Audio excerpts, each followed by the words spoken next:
Sunod mo ang sunod, iprito mo na Okay, let's start! Isa-isa ko nang nilalagay. Ito pa yung kamote na violet talaga.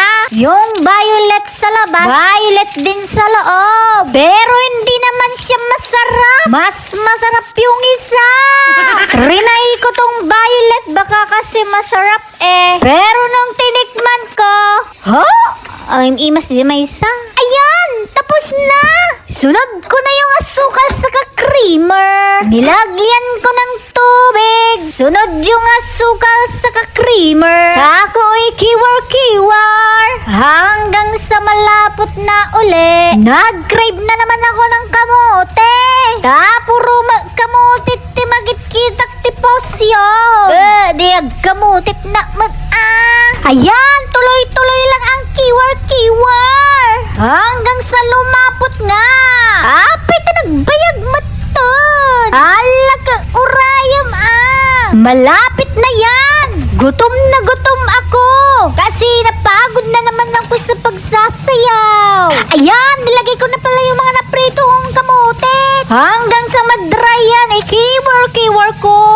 Pero grabe, naubos ko lahat ito. Dahil hindi pa ako kumakain, inuna ko yung pagsasayaw. Kaya napagod si Piling.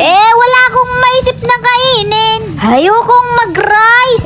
May kamutit naman. Kaya ito na lang ang niluto ko.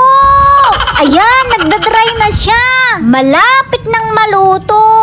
Yung tiyan ko nag-kruk-kruk. Grabe na yung kruk-kruk. Manok na katong tiyan ko. Hapay ta kruk-kruk. Ayan, matatapos na. Mas maganda kasi pag dry. Pero for me lang yun It depends on you kung anong gusto nyo.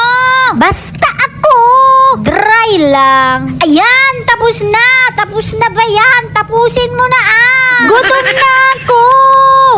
Ayan, tapos na. Gawin ko na. Diba?